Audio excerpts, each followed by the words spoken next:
कई बार सरकारों का बहुमत जाने की स्थिति में सदन के विपक्ष के सदस्य अविश्वास प्रस्ताव लेकर आते हैं। कई बार बड़े जन आंदोलन के समय प्रजा की भावना को प्रतिबिंबित करने के लिए अविश्वास के प्रस्ताव लेकर आते हैं। ये एक अविश्वास का प्रस्ताव ऐसा है जिसमें प्रधानमंत्री और मंत्रिमंडल के प्रति न जनता को अविश्वास है न सदन को अविश्वास है, और ये अविश्वास प्रस्ताव लेकर आए। माननीय अध्यक्ष जी, इसका उद्देश्य क्या है? इसका उद्देश्य जनता में भ्रांति खड़ी करने का उद्देश्य। मैं उनको इतना ही कहना चाहता हूं कि भाई, अविश्वास प्रस्ताव जब आप लेकर आते हो तो इस पर जो चर्चा होती है वो चर्चा में सरकार के विरोध में कुछ मुद्दे तो रख देते हैं। ये अविश्वास प्रस्ताव केवल और केवल भ्रांति खड़ा करने के लिए लाया गया है। ये प्रजा की इच्छाओं का प्रतिबिंब नहीं। अल्पमत का तो सवाल ही नहीं है, और जनता में भी विश्वास है मान्यवर। जनता में विश्वास इसलिए है कि देश के 60 करोड़ गरीबों को उनके जीवन में नई आशा का संचार अगर कोई एक प्रधानमंत्री और एक सरकार ने किया है तो नरेंद्र मोदी सरकार। मैंने जनता के साथ कई जगह से संवाद किया है, कहीं पर भी अविश्वास की आछी पतली झलक भी नहीं दिखाई पड़ती। आजादी के बाद कोई एक सरकार और कोई एक नेता में जनता को सबसे ज्यादा विश्वास है तो ये नरेंद्र मोदी जी की सरकार। 2/3 बहुमत से जो आजादी के बाद देश में सबसे लोकप्रिय प्रधानमंत्री कोई है तो नरेंद्र मोदी। और ये मैं नहीं कहता, दुनिया भर के कई सर्वेक्षण कहते हैं आजादी के बाद सबसे ज्यादा एक भी छुट्टी लिए बगैर 24 घंटे में से 17 घंटे काम करने वाला कोई प्रधानमंत्री है तो नरेंद्र मोदी। इस सदन में एक ऐसे नेता है जिनको आज तक 13 बार राजनीति में लॉन्च किया गया है और 13 ही बार फेल गए। उनका एक लॉन्चिंग मैंने देखा है, उनका एक लॉन्चिंग यहां सदन में हुआ था। एक गरीब मां कलावती या ऐसा कुछ नाम, कलावती, बुंदेलखंड की बहन कलावती, उसके घर वो नेता भोजन करने गए और यहीं पीछे बैठकर गरीबी का बड़ा दारुण वर्णन, द्रवित हो जाए ऐसा वर्णन कर दिया। ठीक है भाई, अच्छा किया, आप इतने बड़े व्यक्ति होकर गरीब कलावती के घर पर भोजन पर गए, उसका भोजन कर लिया और इसकी वेदना को यहां वाचा दे दी। मगर बाद में इनकी सरकार 6 साल चली। मैं पूछना चाहता हूं वो कलावती का क्या करा? वो कलावती को घर, बिजली, गैस, शौचालय, अनाज, स्वास्थ्य, ये सब देने का काम नरेंद्र मोदी ने।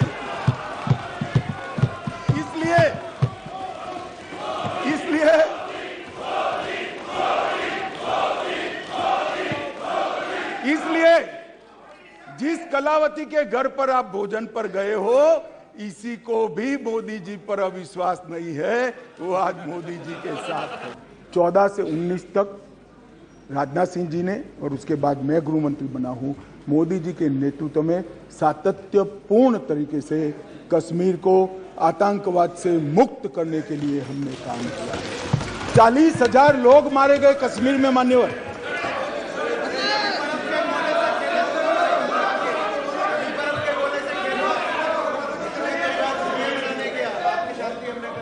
मान्यवर, मेरा एक निवेदन है। मैं मानता हूं कि पार्लियामेंट्री अफेयर्स मंत्री मेरे निवेदन का विरोध नहीं करेंगे। अधीर जी को टाइम नहीं दिया है कांग्रेस पार्टी ने, हमारे टाइम में से आधा घंटा दे दो तो बीच में ना बोलेंगे, ये बीच में खड़े हो जाते हैं। हमारे टाइम में से आधा घंटा दे दीजिए साहब, वो बोलने दीजिए उनको। ये बीच में इसलिए खड़े होते हैं, इनकी पार्टी ने उनको टाइम ही नहीं दिया इसे। मान्यवर,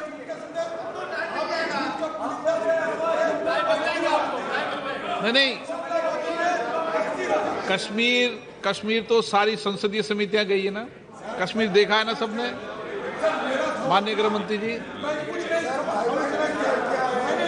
याजिर बाबू 10 मिनट दे देंगे, हमारा 10 मिनट दे देंगे, बैठो अभी।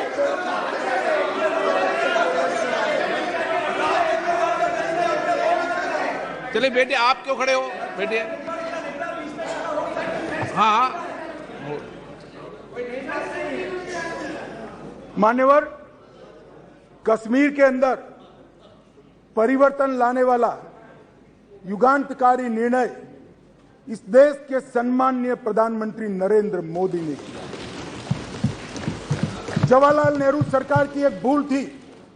धारा 370 5 अगस्त 2019 और 6 अगस्त को इस महान सदन ने धारा 370 को समाप्त। इसके साथ ही कश्मीर के अंदर से 2 झंडे चले गए, 2 संविधान खत्म हो गए और संपूर्ण रूप से कश्मीर का भारत के साथ जुड़ाव करने का काम इस देश के प्रधानमंत्री नरेंद्र मोदी। मान्यवर, इन्होंने, मैं अभी भी एक इनके ही प्रेरित एनजीओ की एक मीटिंग अभी हुई, रिपोर्ट मैंने देखी।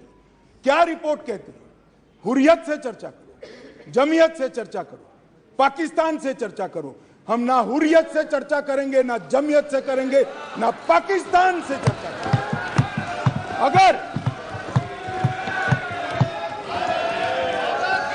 मान्यवर, अगर हम चर्चा करेंगे तो घाटी के युवाओं से चर्चा करेंगे, वो हमारे अपने हैं, हम उनके साथ चर्चा करेंगे। मान्यवर, हुर्रियत पर हमने पाबंदी कर दी, जमायते इस्लामी पर कश्मीर में पाबंदी कर दी, आतंकवादियों के समर्थन को चुन चुन कर नौकरियों से हटाया।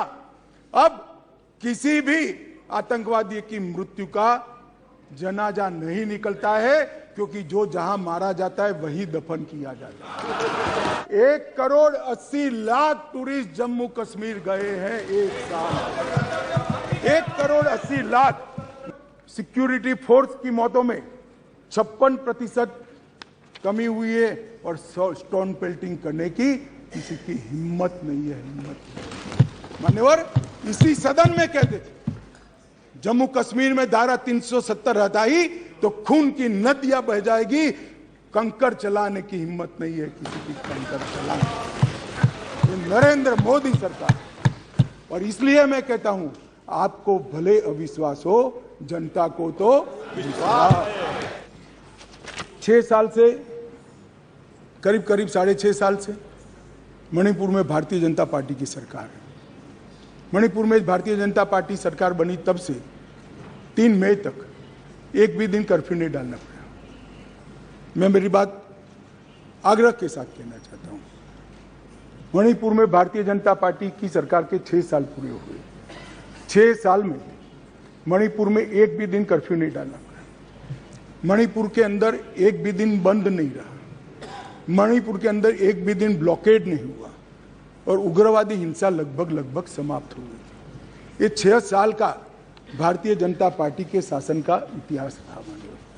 2021 में हमारे देश की पड़ोस में म्यांमार में सत्ता परिवर्तन हुआ और म्यांमार में वहां पर मिलिट्री का शासन आया, डेमोक्रेटिक सरकार गिर गई और वहां पर एक कुकी डेमोक्रेटिक फ्रंट है, इसने लोकतंत्र के लिए आंदोलन चालू करा।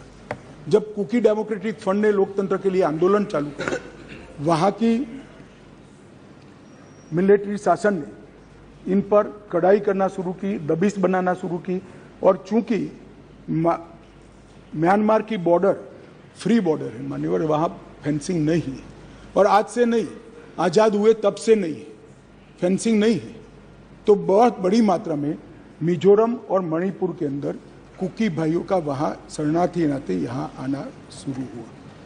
मैं इसलिए कहना चाहता हूं मान्यवर, क्योंकि उनका झगड़ा मणिपुर की मिलिट्री से था और दबिश शुरू हुई इसलिए आया। अरे म्यांमार की मिलिट्री से था और दबिश शुरू हुई इसलिए वो यहां पर आए। मान्यवर, हजारों की संख्या में कुकीज आदिवासी भाई यहां आना शुरू हो गए। और परिवार बसने लगे। कहाँ बसेंगे? तो जंगल में बसने लगे।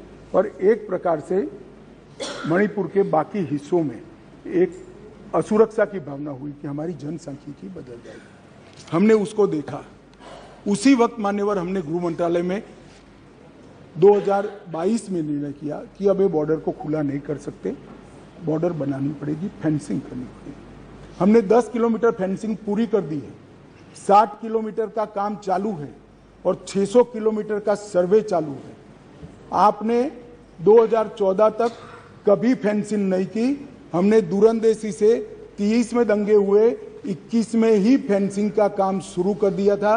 10 किलोमीटर ट्रायल फेंसिंग बन चुकी है, 60 किलोमीटर का काम चालू है और 600 किलोमीटर का सर्वे बाकी, जिससे ये घुसपैठ को रोका जा सके। फिर एक अनरेस्ट खड़ा होने लगा, क्योंकि वहां जनसांख्यिकी बहुत निर्णायक होती है मान्यवर। घाटी में कुकी भाई रहते हैं, पहाड़ पर ट्राइबल भाई रहते हैं, तो उनके घाटी में मतई रहते हैं और पहाड़ पर कुकी और नागा ट्राइबल भाई रहते हैं। तो एक जनसांख्यिकी के बदलाव का बड़ा दबाव रहता है कि हमारी संख्या, हम अल्पमत में आ जाएंगे।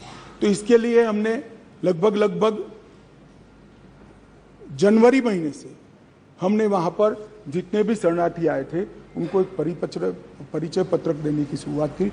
उनका थंब इम्प्रेशन लिया, आई इम्प्रेशन लिया और थंब इम्प्रेशन और आई इम्प्रेशन को वोटर लिस्ट और आधार कार्ड के नेगेटिव लिस्ट में डालने का काम किया। ऐसा नहीं है मान्यवर कि यहाँ गृह मंत्रालय के कंट्रोल रूम में कोई आंख मूंद कर हुआ। 2023 में दंगा हुआ, 21 में हमने फेंसिंग चालू करी, 22 में हमने फेंसिंग चालू करी और 23 की शुरुआत में हमने थंब इम्प्रेशन और आई इम्प्रेशन लेने की शुरुआत की और उसको भारत के वोटर लिस्ट और आधार के नेगेटिव लिस्ट में डालने की।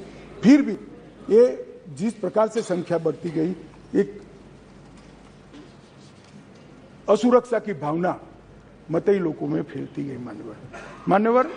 ये जो वहां पर एक फ्री रेजिम है, नेपाल की तरह वहां पासपोर्ट नहीं चाहिए। अब ये मत कहना है कि हमने क्यों नहीं करा, 1968 से करा हुआ है भाई। 1968 से एक समझौता है भारत और ब्रह्मदेश की सरकारों के बीच में कि बॉर्डर के 40 किलोमीटर से जो अंदर आएगा या यहाँ से 40 किलोमीटर से आएगा उसको पासपोर्ट नहीं चाहिए।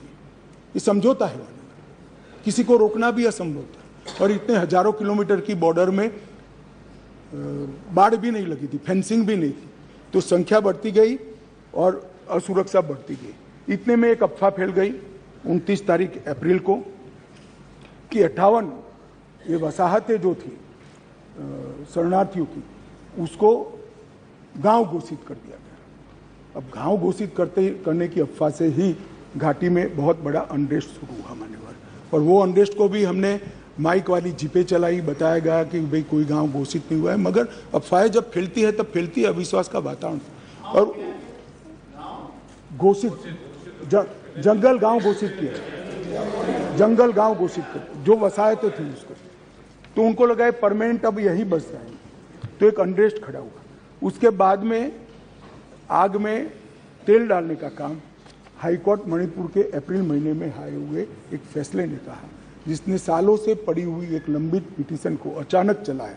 अचानक चलाकर ना भारत सरकार के ट्राइबल आयोग को शपथ पत्र लिया, ना भारत सरकार के ट्राइबल डिपार्टमेंट का लिया, ना भारत सरकार के गृह मंत्रालय का लिया, ना मणिपुर सरकार का लिया, और अचानक ही कह दिया कि 29 अप्रैल के पहले इस मतई जाति को ट्राइबल घोषित कर दी गई। इससे पहाड़ पर बहुत बड़ा अनरेस्ट हुआ, ट्राइबलों में बड़ा अनरेस्ट हुआ कि अब मतई ट्राइबल बन जाएंगे तो हमारी नौकरियों में स्पर्धा का भाव होता है और स्वाभाविक है। एक कोई कानूनी प्रक्रिया के बगैर एक ऑर्डर कर दिया गया, जिसके कारण ऊपर भी, नीचे ऑलरेडी अनरेस्ट चालू था, ऊपर भी अनरेस्ट हुआ और 3 तारीख को एक रोली के अंदर एक क्लैश हो गया माने, और क्लैश होने के बाद दंगे चालू हुए जो अब तक अशांत परिस्थिति को बनाए हुए हैं। अब इस परिस्थिति को आप वो क्यों नहीं गया, ये क्यों नहीं गया, इस तरह से आप तुलना मत करिए। ये परिस्थिति जन्य दंगे हैं मान्यवर। मैं आगे भी कहना चाहता हूँ, इसके साथ एक बहुत बड़ी बात दूसरी भी हुई है कि वहाँ मिलिट्री का शासन आने के बाद थोड़ी ढिलास आ गई है और नारकोटिक्स का भी बहुत बड़ी तस्करी म्यांमार की ओर से मणिपुर की ओर हुई है। इसके व्यापार से भी बहुत बड़ा अनरेस्ट हुआ है।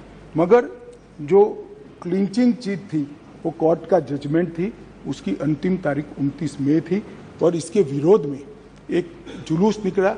जुलूस में दोनों ग्रुपों के बीच में भिड़ंत हुई और देखते देखते घाटी में और पहाड़ पर दोनों जगह एक दूसरे पर हमले करना, हिंसा करना शुरू हो गया। इस देश के प्रधानमंत्री ने रात को 4 बजे भी मुझे फोन किया है और दूसरे दिन 6:30 बजे मुझे फोन से उठाया भी इस देश के प्रधानमंत्री ने। मीडिया के मित्र जो ऊपर बैठे हैं उन्होंने डाल दिया। उन्होंने मुझे पूछा कि अमित भाई ये 4 मई का वीडियो संसद सत्र के एक दिन पहले ही क्यों आया? अगर किसी के पास वीडियो था तो वीडियो डीजीपी को देना चाहिए या नहीं देना चाहिए मानिए, क्योंकि जिस दिन वीडियो दिया उसी दिन वीडियो की कॉपी पर से हमने फेस आइडेंटिफिकेशन सॉफ्टवेयर का उपयोग करते हुए सरकारों के डेटा के साथ मिलान करते हुए 9 के 9 लोगों को अरेस्ट कर दिया और वो आज ट्रायल फेस कर रहे हैं जेल में। मैं वहाँ 3 दिन रहा, 3 रात रहा। मेरे साथी नित्यानंद जी 23 दिन तक लगातार वहाँ रहे। MOS होम मिनिस्टर पहली बार नहीं कोई गया ही, पहली बार मैं ही गया हूं। अब तक कोई नहीं गया है। इतने सारे दंगे मैंने जो बताए नस्ली हिंसा, कोई नहीं गया है। MOS 23 दिन रहा, 3 दिन में रहा। मान्यवर हमने ये सारी की जांच के लिए हाईकोर्ट के सेवानिवृत्त न्यायाधीश का एक कमीशन बना दिया है, जिसमें एक IPS और IAS अफसर भी है। मान्यवर अध्यक्ष राज्यपाल महोदय को अध्यक्ष बनाकर शांति समिति को हमने वहां पर प्रस्तापित किया है। 36,000 से अधिक सुरक्षा कर्मी जहां मतई समूह रहता है, जो कुकी रहता है, बीच में बफर जोन बनाकर खड़े हैं। आज भी गुस्सा शांत नहीं हुआ है, परंतु हिंसा इसलिए कम हुई कि बीच में 36,000 पैरामिलिट्री फोर्सेस दिन रात तैनात थे, इसलिए हिंसा कम हुई है। बेहतर इंटर एजेंसी समन्वय के लिए यूनिफाइड कमांड व्यवस्था, क्योंकि वहां BSF भी है, CRPF भी है, असम राइफल भी है, सेना भी है, मणिपुर पुलिस भी है। 5 सुरक्षा एजेंसियों के बीच में बेहतर समन्वय के लिए यूनिफाइड कमांड व्यवस्था बना दी गई है और उसकी चेयरमैनशिप यहाँ से भेजे गए सुरक्षा सलाहकार के हाथ में है।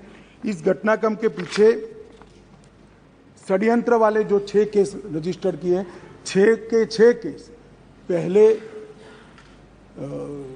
CBI को दे दिए गए थे। सुप्रीम कोर्ट ने और 11 केस CBI को दिया है। इसके लिए भी SIT आज गठित हो गई है। मान्यवर पीड़ित और पुनर्वसन पैकेज दिया गया है। सभी मृत्यु वालों को 10 लाख रुपया चुकाने का काम समाप्त हो चुका है। लगभग 30,000 मेट्रिक टन चावल रातों रात पीयूष भाई ने यहाँ से वहाँ भेजा है, जो भी बांट रहे हैं। किसी भी क्षेत्र में मेडिकल सुविधाओं का अभाव न हो, इसलिए भारत सरकार की 8 टीमें अलग अलग एम्स से वहाँ कैंप के अंदर कर दी गई है। कोर्ट में मुकदमों में किसी की एक्स पार्टी सुनवाई न हो, इसलिए चारों प्रभावित जिलों के डिस्ट्रिक्ट कलेक्टर के वहाँ वीडियो कॉन्फ्रेंस की सुविधा कर दी है, तो हाईकोर्ट में जाना नहीं पड़ता है, सबकी सुनवाई वहीं से हो रही है। बच्चों का ऑनलाइन एजुकेशन चालू हो गया है। घाटी में 98% स्कूलें खुल गई है, 80% उपस्थिति रहती है। 2% स्कूलों में कैंप चल रहे हैं, वो भी अब अस्थायी शेल्टर बनाने की शुरुआत हमने कर दी है। राहत सामग्री सुलभता से मिले, इसके लिए भी हमने ढेर सारे प्रयास किए हैं और सुरक्षा की समीक्षा भी हर सप्ताह मैं यहाँ से वीडियो कॉन्फ्रेंस से यूनिफाइड कमांड के साथ करता हूँ। गृह सचिव हर दूसरे दिन करते हैं और DI भी हर रोज करते हैं। मान्यवर इतनी क्लोज वॉच के साथ वहाँ शांति बनाने का प्रयास चल रहा है। मैंने आगे कहा कि पुरानी सरकारों में किसी में 9 महीना हुआ, किसी में 1.5 साल हुआ।